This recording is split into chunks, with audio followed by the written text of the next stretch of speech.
Ladies and gentlemen, my name is Katalin Lipták. I am an associate professor and head of department and vice dean in the University of Miskolc in Hungary. Today's topic will be the role of the green labor market in the development of this advantaged era. You can see in the most important part of my presentation.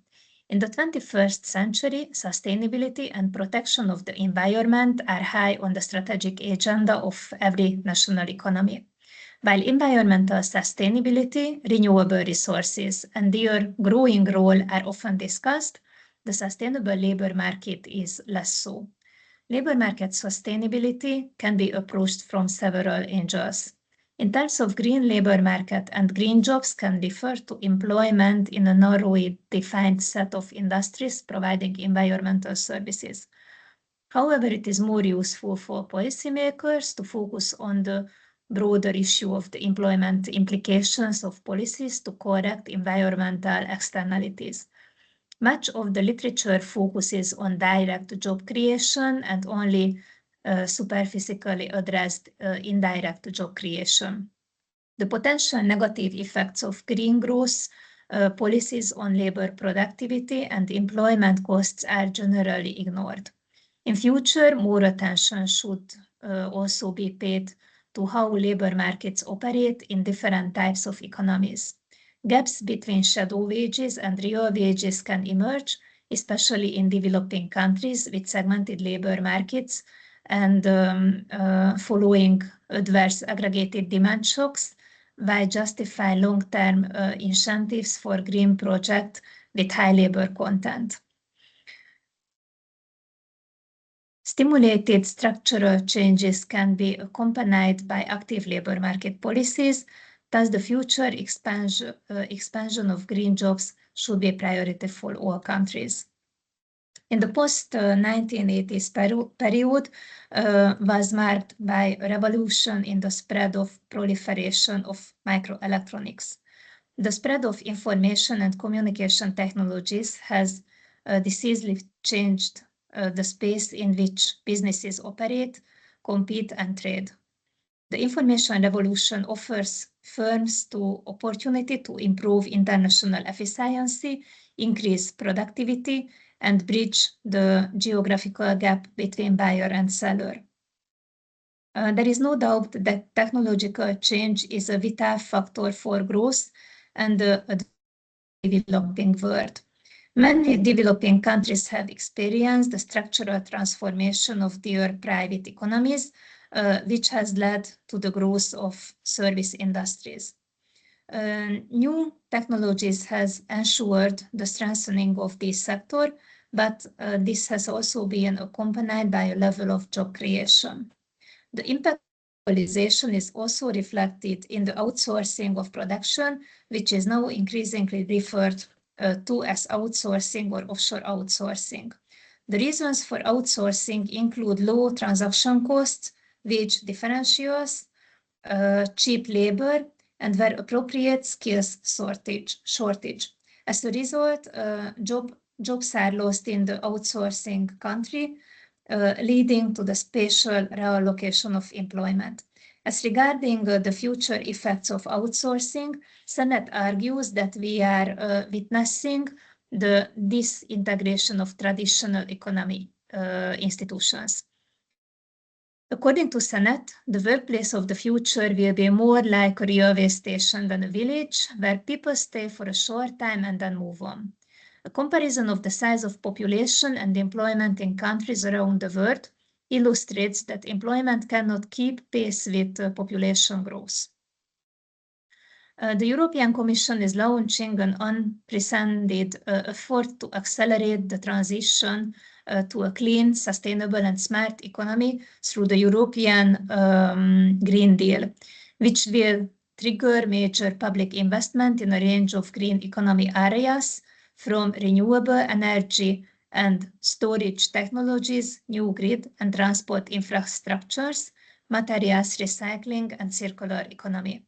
The European Green Deal is a new growth strategy that aims to transform the European Union into a just and prosperous society with a modern, resource-efficient and competitive economy with no net greenhouse gas emission by 2020, and where economic growth is decoupled from resources use.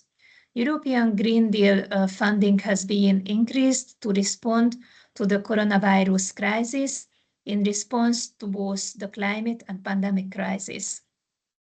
Defining green jobs is not an easy task, as the literature is not yet consistent.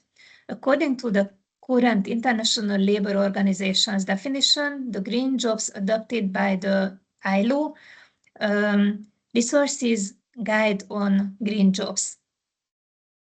Jobs are green if they contribute to reducing negative environmental impacts, ultimately leading to socially and economically sustainable enterprises and economies from the environmental, economic, and social point of view. More specifically, green jobs are decent jobs that reduce reduce energy and raw materials consumption, limit greenhouse gas emission, minimize waste and pollution, protect and restore ecosystem. Green jobs are jobs that reduce the environmental impact of businesses and economic sectors to ultimate sustainable levels. This definition applies to work in agriculture, industry, services, and public administration that contributes to preserving or restoring the quality of the environment while meeting criteria for decent work.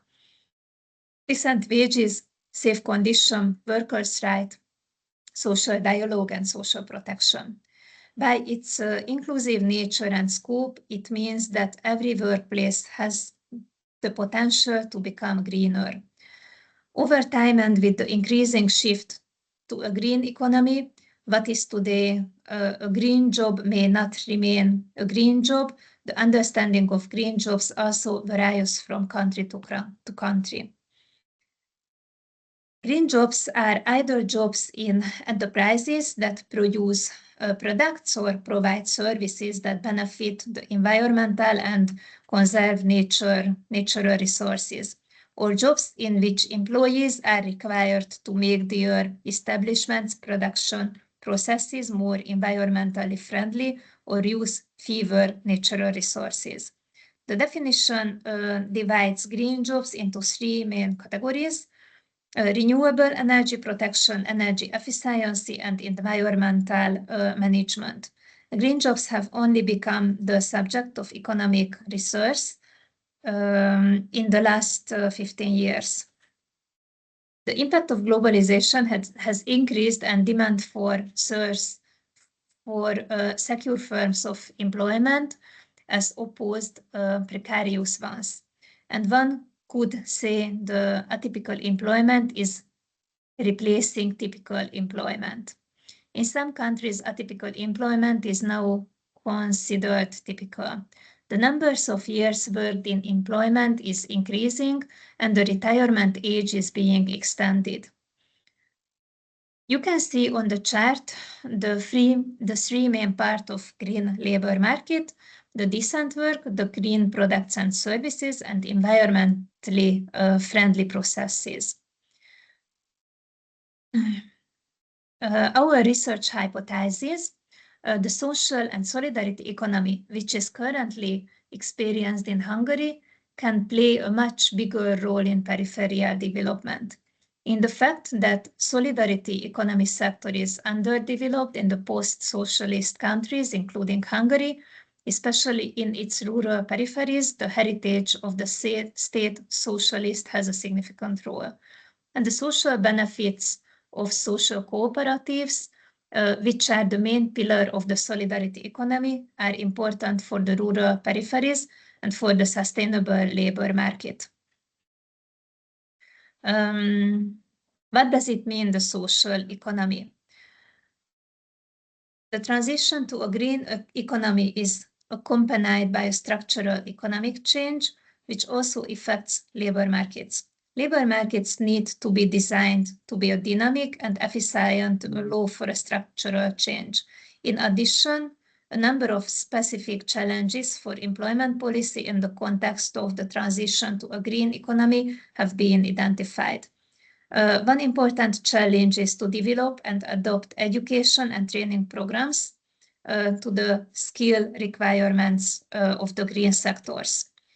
Another challenge for the implementation of green economy strategies is how to deal with shrinking sectors and the associated job losses.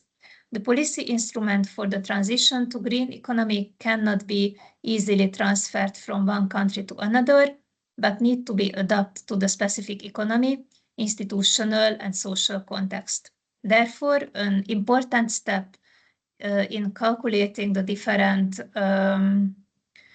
options for stimulating labor demand in the context of green strategy is to analyze the possibilities for creating appropriate value chain and domestic supply chains. Existing economic structures should also be taken into account when introducing environmental taxes or other controls that affect energy or resource prices. Social enterprises are seen as the building blocks of the solidarity economy. In the 19th century, the solidarity economy was called into being by the main problems of the modern capitalist economy: high unemployment, the rise of poverty, and a series of environmental problems. The focus of the solidarity economy is to address some existing social problem and not to make a profit, and therefore many see the role of the solidarity economy as trying to reintegrate the economy into society, also called the third sector. The solidarity economy is often seen as an alternative to capitalist development, a possible new model for the development. The most typical type of cooperatives, the cooperatives is very important types in Hungary. The solidarity economy is also often seen as an alternative to capitalist development, a possible new development mode. Social economy refers to social enterprises operating within the framework of the market economy, but on the non-profit basis. We can describe the new social economy as the market economy is situated between profit-maximizing commercial firms and the tax-financed activities of the public sector. These organizations do not belong either to institutionalized producer or consumer, cooperatives, or to other self-help economic operators. They operate at a local level and are domestic in structure. It is not yet precisely defined in law. However, this is otherwise of subordinate significance. The solidarity economy focuses on tackling a range of challenges such as poverty, social inequality, support for disadvantaged groups, and environmental sustainability. In the solidarity economy, businesses and institutions are often community-owned and community-managed. Government decisions are organization on democratic principles. Social enterprises are the most important pillar of the solidarity economy and have been increasingly common in Hungary in recent decades. In Hungary, representatives of the civil sector often use the term social enterprise instead of social entrepreneurship, and the emphasis of the role of environmental sustainability and community development.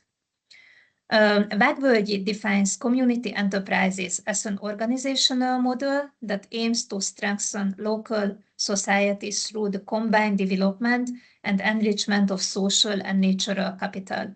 The use of the term of community enterprise often draws attention to the democratic nature and the organization. According to the European Commission, the term social enterprise refers to enterprises that serve a public interest or social purpose and use their profits to achieve these social objectives, have a democratic or participatory ownership system and organization, and have principles that are consistent with social justice. Social enterprises perform a wide range of activities. These may be divided into two broad categories: labor market services and social services. Some social enterprises perform both activities simultaneously. In Hungary, social cooperatives were created by Act 10 of 2006. In terms of the definition of the social purpose and the target group covered by the activities of social cooperatives, the Act is permissive by international standards. You can see the historical development of social enterprises, changes in the legal framework after the regime change. In the first half of 1990s, it was explosive growth, beneficial regulations. There were more foundations and associations. In the middle of 1990s, it was a big polarization by the social enterprises, and after 2010, changed the government, created a new civil law, less funding, more centralized, distribution, a tax on independent organizations. What does it mean, social cooperatives? Social cooperatives is a community enterprise organized on a voluntary basis, based on the primacy of the community interest, with the primary aim of creating work opportunities for its disadvantaged members and otherwise helping to improve their social situation. You can see on the map the number of social cooperatives by county level in Hungary in 2024. You can see that in the northern part of Hungary, there are a lot of social cooperatives. In this region, there are a lot of very small settlements, and in this settlement are the most important workplaces created by the social cooperatives. I have conducted field research in several domestic social enterprises, and I will describe the best known example. The Village Farmers Social Cooperative was founded by 7 individuals in 2008. It was a grassroots initiative, is less typical of the Alsó-Mocsalád Village Farmer Social Cooperative. Rather, it is a top-down municipal initiative, socialized and embraced by the individuals who joined the cooperative. The mission of the social cooperative is to explore and implement alternative income-generating and supplementary activities to reduce the unemployment rate in the municipality, to improve equal opportunities, to promote social integration, to boost community life, and to strengthen the sense of the identity and cooperation of the people living in the municipality. The focus is on economic development, which requires the development and the implementation of an appropriate strategy and the provision of allocated resources. The municipality has a micro-regional economic development strategy in place, a strategy for the development of the economy in the municipality, drawn up in cooperation with the surrounding municipalities. This social cooperative represents a completely new aspect of community job creation. On the other hand, it means community development. On the other hand, it means job creation, economic development, and enterprise development. A residential care home for elderly people with 42 beds have been applied for and set up. A quarter of the users of which are resident of Alsó-Mocsalád settlement are very popular. The municipality provides a significant amount of non-repayable subsidy for house renovation, 50% of which is accounted for regards. Regards is a local money in this small settlement. You can see some photos of Alsó-Mocsalád settlement. You can see this is a very attractive and very nice places, and you can see the regards, the local currency. What is the main characteristics of successful social cooperatives? Sensitivity to the recognition of local needs, how well the organization can recognize latent needs. Clear mission and values, committed, proactive people running a social enterprise, collaborative, inspiring, create culture within organizations, community involvement, encouraging collaboration, involving peers, partners, and experts, involving local heroes who take the cause to heart, and the democratic way of working is very important by social cooperatives. Characteristics of social cooperatives in Hungary. Both social cooperatives and the solidarity economy contribute to promoting social and economic justice, reducing inequalities and promoting community development. In Hungary, these alternative economic models are receiving increasing attention in order to build a sustainable and inclusive future. The social enterprises are organized around a few key people. It is not so good, but it's a very unique situation in Hungary. The community operates several different types of organizations to achieve a long-term social and environmental goal and mission. This is the most efficient way to use the resources provided by a hectic and unpredictable funding system. Social enterprises that work well in localities often become competitors of local government, and the viability and strengths of civil society organizations mirror the strengths of the society. Our main conclusion, both social cooperatives and solidarity economy contribute to promoting social and economic justice, reducing inequalities and promoting community development. In Hungary, these alternative economic models are receiving increasing attention in order to build a sustainable and inclusive future. It can be seen that as social and territorial disparities increase, the strongest social economy initiatives are not necessarily found in the most disadvantaged groups and regions, and the conditions for social innovation are stronger in the more developed regions. Thank you so much for your kind attention. And if you have questions, please send me an email. And I wish you a very nice and very fruitful conference. Thank you so much for the opportunity.